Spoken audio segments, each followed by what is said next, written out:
आज के इस एक्सप्लेनर में हम 3 ऐसी वाइल्ड ट्रू क्राइम कहानियों का विश्लेषण करने वाले हैं जो शुरू तो एकदम मजाकिया ढंग से होती हैं, लेकिन धीरे धीरे ऐसा भयानक रूप ले लेती हैं कि किसी के भी रोंगटे खड़े हो जाएं।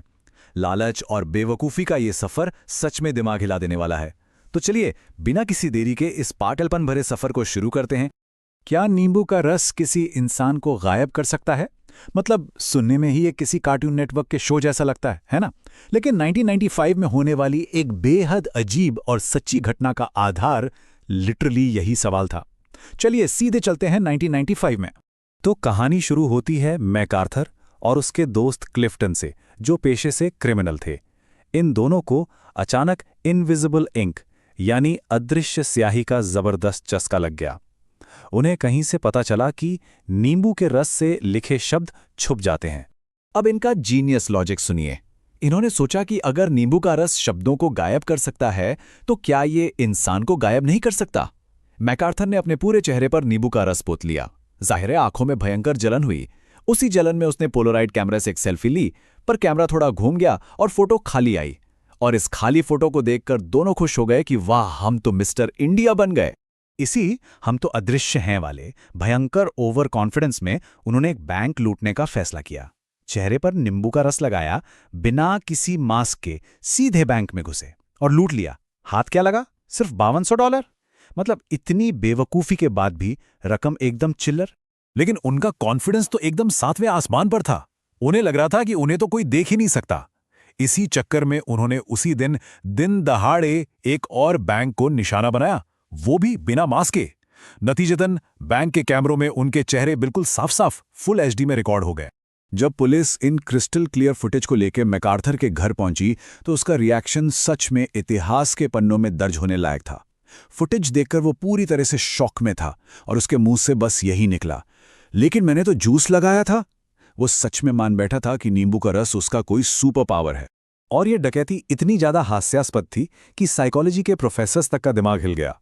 1999 में उन्होंने इसी घटना से प्रेरित होकर एक स्टडी की जिसे आज हम डनिंग क्रूगर इफेक्ट के नाम से जानते हैं। आसान भाषा में कहें तो जब कम क्षमता वाले लोग खुद को जरूरत से ज्यादा होशियार समझ बैठते हैं। पहली कहानी के इस भारी बेवकूफी के बाद अब ये एक्सप्लेनर एक बेहद डार्क और भयानक मोड़ लेता है। दूसरी कहानी है कोरी की, एक रियल एस्टेट एजेंट जो लाखों डॉलर के भारी कर्ज में डूबी हुई थी। ये टाइमलाइन काफी खौफनाक है। कोरी ने चुपचाप अपने ही पति एरिक से $5 लाख चुराए। 2020 में एरिक को इसका पता चल गया। कोरी बहुत अच्छे से जानती थी कि प्रीनअप एग्रीमेंट की वजह से तलाक के बाद उसे एक फूटी गौड़ी नहीं मिलेगी, इसलिए उसने एक खौफनाक रास्ता चुना। वैलेंटाइन डे 2022 को उसने एरिक को जहर देने की अपनी पहली कोशिश की। इन दोनों कोशिशों का अंतर देखिए। कोरी ने सबसे पहले अपने पति को फेंटेनाइल नाम के खतरनाक ड्रग से भरा सैंडविच खिलाया। पति किसी तरह एपीपेन की मदद से बच गया और उसने अपने दोस्तों को बताया भी कि अगर मुझे कुछ होता है तो कोरी जिम्मेदार होगी। लेकिन कोरी कहाँ रुकने वाली थी। कुछ ही हफ्तों बाद उसने एक मॉस्को म्यूल ड्रिंक में फेंटेनाइल की 5 गुना ज्यादा डोज मिलाकर पिलाई, जिसने एरिक की जान ले ली। तो इस पूरे धोखे और हत्या के पीछे का असली मकसद क्या था? $1,30,00,000 का भारी भरकम लाइफ इंश्योरेंस पे आउट। कोरी ने अपना सारा कर्ज उतारने के लिए इस विशाल रकम पर अपनी नजरें गड़ा रखी थी। पैसे के लिए इतना खौफनाक धोखा देने के ठीक बाद आगे क्या होता है, थोड़ा सोच कर देखिए। इसके बाद जो हुआ वो सच में किसी का भी दिमाग खराब करने के लिए काफी है। पति के अंतिम संस्कार के कुछ ही समय बाद कोरी ने लिटरली बच्चों के लिए किताब पब्लिश कर दी। विषय क्या था? अपने करीबी को खोने के दुख से कैसे निपटे। किताब का नाम था आर यू विथ मी, और हद तो तब हो गई जब वो इस किताब का प्रचार करने के लिए नेशनल टीवी पर भी चली गई। ये सिर्फ दुस्साहस नहीं था, ये सीधा सीधा पागलपन था।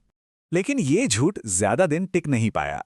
एरिक की उन पुरानी चेतावनियों की वजह से परिवार को गहरा शक हुआ और उन्होंने एक प्राइवेट इन्वेस्टिगेटर को काम पर लगा दिया। सच जल्दी ही बाहर आ गया। पता चला कि कोरी ने अपनी हाउसकीपर के जरिए ही वो गैर कानूनी ड्रग खरीदा था। साथ ही उसकी पुरानी धोखाधड़ी भी सामने आ गई और उसका पूरा खेल वहीं खत्म हो गया। अब बढ़ते हैं इस एक्सप्लेनर के आखिरी और सबसे रोंगटे खड़े कर देने वाले हिस्से की तरफ। यह घटना 1992 में कनाडा में हुई, जहां डॉक्टर श्नीबर्गर नाम के एक बेहद सम्मानित डॉक्टर ने पूरे सिस्टम की आंखों में धूल झोंक दी। जब कैंडी नाम की एक महिला ने इस डॉक्टर पर एक भयानक हमले का आरोप लगाया तो डॉक्टर बिल्कुल भी नहीं घबराया। उसने खुद आगे बढ़कर अपना डीएनए टेस्ट करवाने की पेशकश की। हैरानी की बात देखिए, पुलिस की कड़ी निगरानी में डॉक्टर ने एक नहीं बल्कि 2 अलग-अलग ब्लड टेस्ट दिए और दोनों ही टेस्ट में डीएनए मैच नहीं हुआ। कैंडी पूरी तरह से झूठी लगने लगी। इन निराशाजनक सालों को देखिए। 1992 और 1993 में डॉक्टर टेस्ट पास कर लेता है। कैंडी को पूरे शहर में झूठी साबित कर दिया जाता है। 1994 में डॉक्टर की चुराई हुई एक चैपस्टिक से डीएनए मैच हो जाता है, लेकिन बिना वारंट के होने के कारण कोर्ट इसे सबूत नहीं मानता।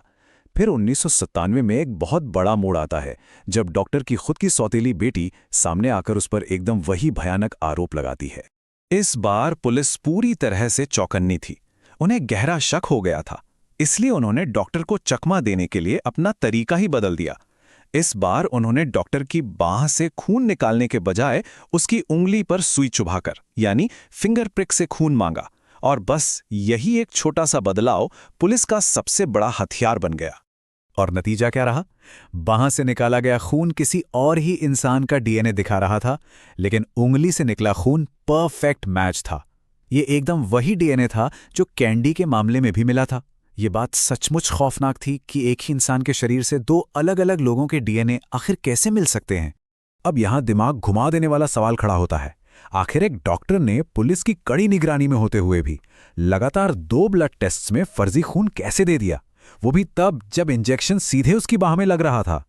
कानून से बचने के लिए उसने मेडिकल साइंस का जो शैतानी इस्तेमाल किया वो सुनिए। उसने अपने ही एक रैंडम मरीज का खून चुराया, उसे एक छोटी प्लास्टिक ट्यूब में भरा और फिर सर्जरी करके उस ट्यूब को अपनी ही बांह की खाल के अंदर फिट कर लिया। जब भी टेक्नीशियन खून निकालने आता, डॉक्टर बड़ी चालाकी से सुई को उसी अंदर छिपी ट्यूब में गाइड कर देता। मतलब अपनी ही बांह में किसी और का खून भर के घूम रहा था। तो अब देखते हैं कि इन तीनों कहानियों का अंजाम क्या हुआ। चाहे वो मकार्थर का नींबू लगाकर बैंक लूटना हो, कोरी का पैसों के लिए जहर देना हो, या डॉक्टर श्नीबर्गर का सर्जरी करके खून बदलना, इन तीनों ही मामलों में सच्चाई सामने आई और ये सब के सब सलाखों के पीछे गए। अपराधी कितना भी शातिर क्यों ना हो, अंत बुरा ही होता है।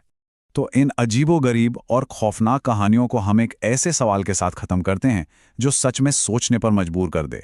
चेहरे पे नींबू का रस लगाने से लेकर अपनी ही खाल के अंदर दूसरे इंसान के खून की ट्यूब फिट करने तक, जब इंसान को लगता है कि वो दुनिया में सबसे ज्यादा होशियार है तो वो किस हद तक जा सकता है। ये कहानियां दिखाती हैं कि भ्रम, लालच और बेवकूफ़ी की सच में कोई सीमा नहीं होती।